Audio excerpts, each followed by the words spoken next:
Hello mga kalingap, support po, Richel TV. Ayan, thank you po mga kalingap. Thank you po.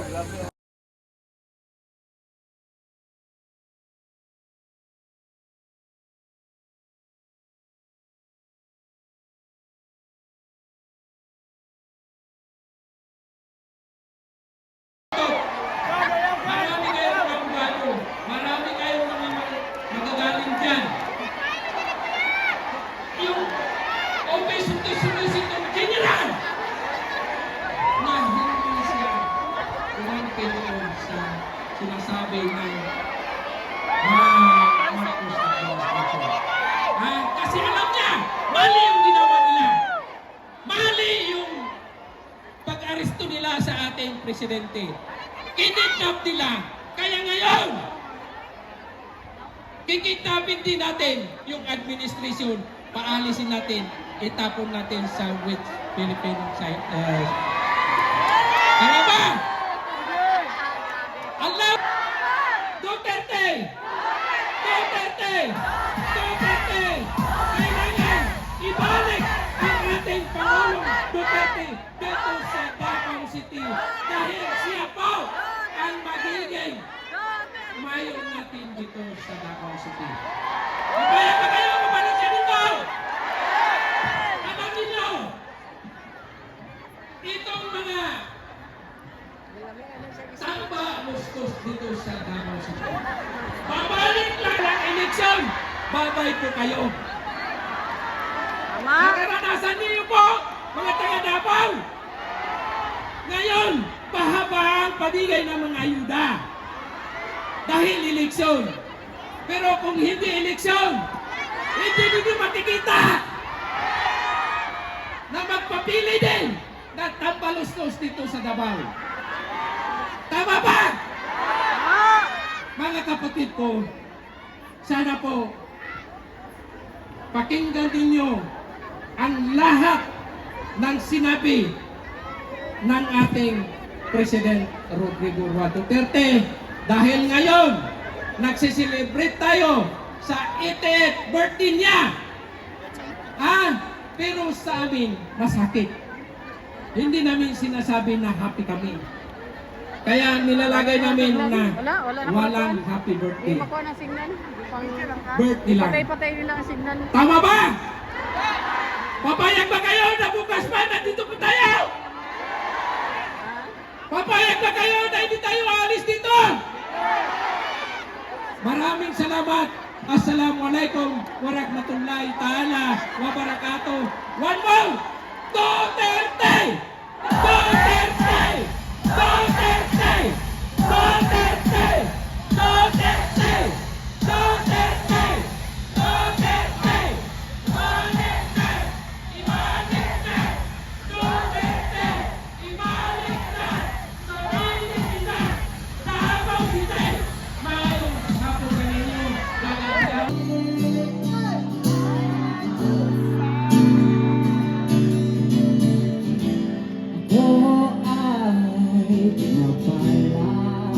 Sa iyong ganda, babae, maradosa. Hintayin kita, hanggang iyong muling makita. Babae, maradosa. Babae, maradosa. Nakaigyan naman kami.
Diyosang babae, maladyosang babae, maladyosang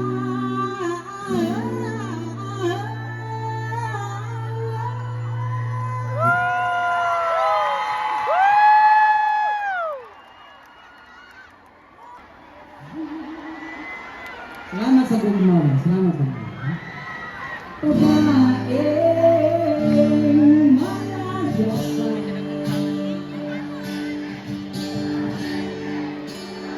Pwede nga kayo. Wala umitaw na. Bangag.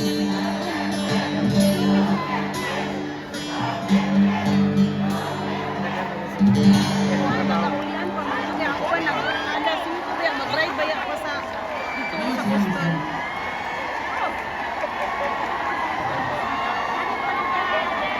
Action!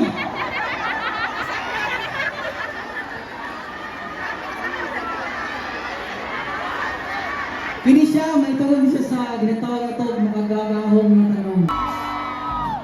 Diyos ko, kadaghan sa tao.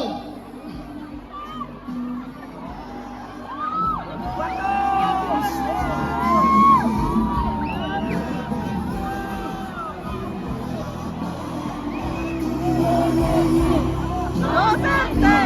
Duterte!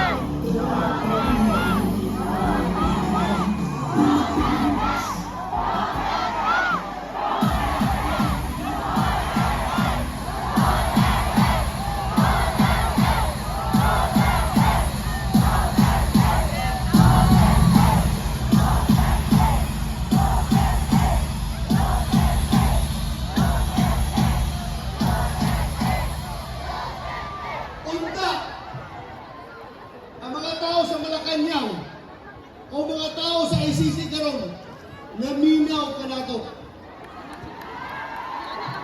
Bisag sila walay mga kasing-kasing, dapat unta ilang tan-aon kining tao, sea of humanity, longing for the return of our beloved Father. Mga higala, una ko magpadayon, gusto kong i-recall sa inyo ha. I-refresh na ako inyong mga una-una. Nining atong campaign sa war on drugs. Ang atong uplan tukhang. Kay balumo kamong taga Davao, na kay balumo tanan. Kung unsa ang uplan tukhang. Gusto lang yun ako nga balikon. Tungod kay mao kini. Mao kini ang hinungdan kung ngano ang atong pinalagang presidente atoa karon sa ICC. Akong Usman. Katong ako city director din sa Davao. Gisugo ko ni presidente. Sulti niya bato. Ang droga ayaw pasagdi.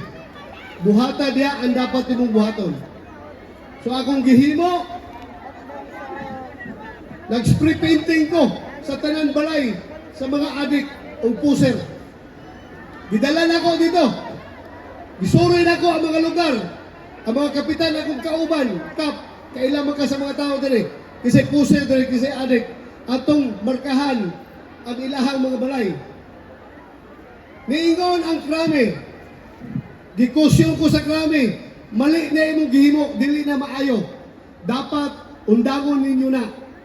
So akong giingnan si President Duterte, Sir, dili daw ni pwede ito buhaton. Mali daw ng spray painting. So ato ning undangon, Sir. Maghuna-huna ko og pamaagi unsaon na to pagkampanya sa droga. Nga dili ta mo gamit og spray painting.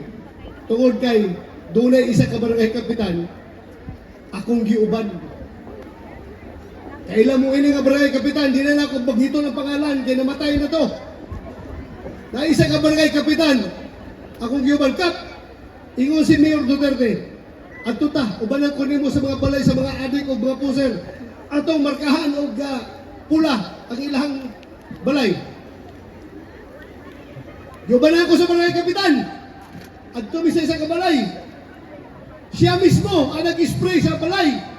Yang gisprayan og pula. Pero gahilak siya, gahilak. Kung kapno nung gahilak man ka,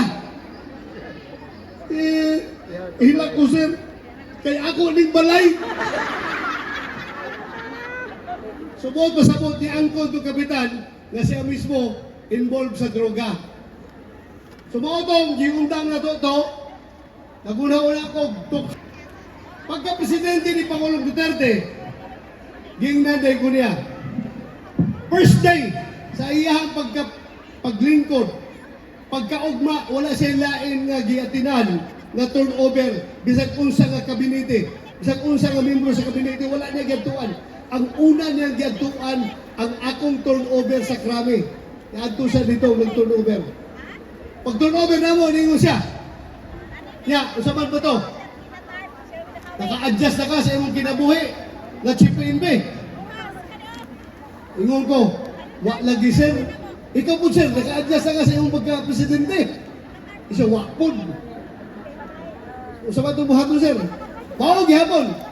Buhaton na to itong war on drugs. Buhaton na to sa tibuok Pilipinas. Ang sulti pa niya sa kuha. Klaro pa kayo, yun siya. Bato, kaisa ra ko mamahimong presidente. O ikaw po, kaisa ra ka mamahimong Chief PNP. Busa, ang atong pagkapwisto karon, dili na atong kagustuhan. Kagustuhan ka na sa Ginoo. We are appointed by God for a purpose. Destiny na ito ni. So buhaton na ito ang atong buhaton. O sige sir, so buhaton launch big war on drugs. Pagkatapos ini karon, nagmamalipayo na ang mga tauhan. Bisag asa ka muadto, tibuok Pilipinas. Muadto ka sa pinaka Islam nga lugar diha sa mga Manila, Quezon City. Ang mga tao mo doon kanako magpasalamat. Sir, daghang kayong salamat sa gihimo ninyo nga war on drugs. Tungod kay kaniadto hadlok mi gawa sa akong panimalay kay nagkalat ang mga adik, nagkalat ang mga puser, nagkalat ang mga kriminal. Apan karon tungod sa war on drugs, baligtad na sir. Kami na ang libre maglakaw-lakaw sa among kalsada. Ang mga adik, mga puser, mga kriminal, mao na nagtago-tago sir. Busa salamat kayo sa war on drugs sir.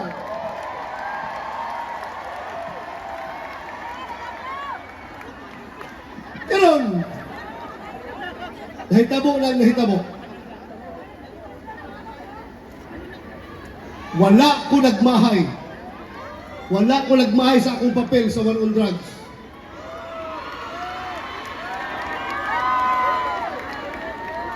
Maulaw ang butaan na. Naog yun ay. Maulaw ta. Wala ko nagmahay. Tungod gihimo namo ni President Duterte ang war on drugs. Dili para kami magkakwarta. Dili para kami mudato. Gihimo namo ni Pangulong Duterte ang war on drugs. Unang-una, para masalba ang atong kabataan sa illegal na droga. Diba? Ikaduha, hapit na, our country was on the verge of becoming a narco state. Doon na yung mga probinsya sa atong nasod. Kung diin kontrolado na sa mga drug lord, sila na ang magdesisyon kung kinsa ang pupwede mahimong gobernador, congressman, mayor, konsihal sa ilang lugar.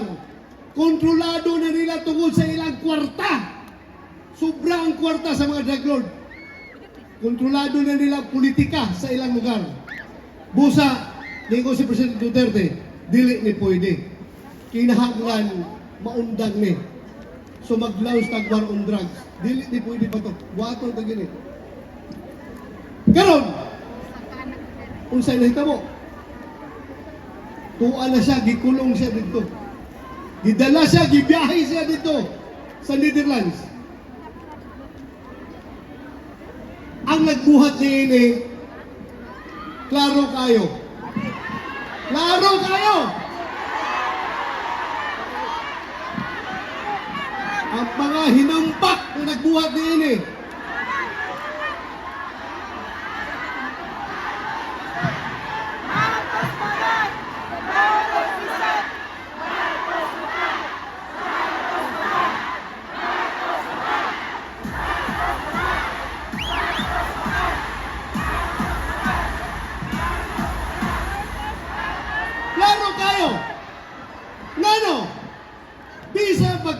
kaayo nga ilahan ng gibayulit. Ilan ang giyatak-yatakan ang atong konstitusyon sa Pilipinas. Ila gyapon gihimo.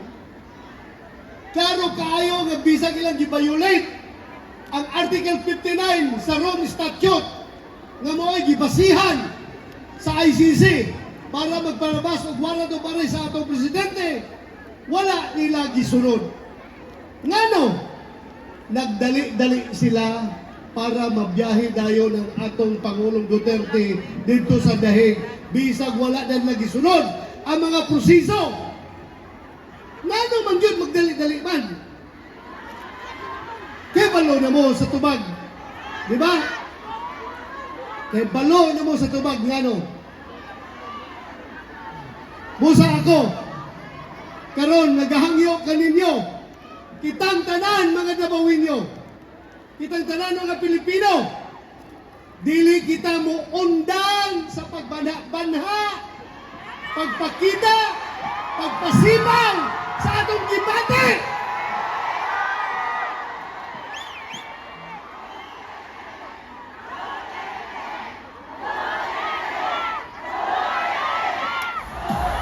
Dili ta mo undang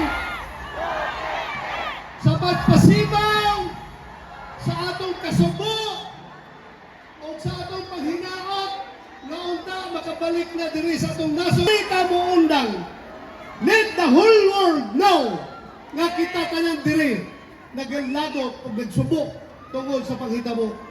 Busa di ta mo undang after this unta ipadayon nato. Ug karon tungod kay birthday karon sa atong pinalanggang mayor sa siyudad sa Davao o presidente sa Tibok Pilipinas.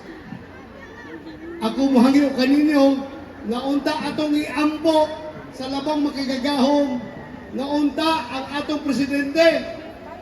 Iapil na nato sa Executive Secretary Bingbong Villaldia kana karon dito na adunay sakit. Iapil na nato pag-ampo nga unta tagaan sila maayong panglawas, kalantib sa paghuna-huna o igong katakos para malusutan nila karon ang mga pagsulay nga ilang giatubang sa ilang kinabuhi karon. Daghang salamat kaninyong tanan. Bring him home! Bring him home! Bring him home! Bring him home! Daghang salamat! Ngayong gabi. Daghan ka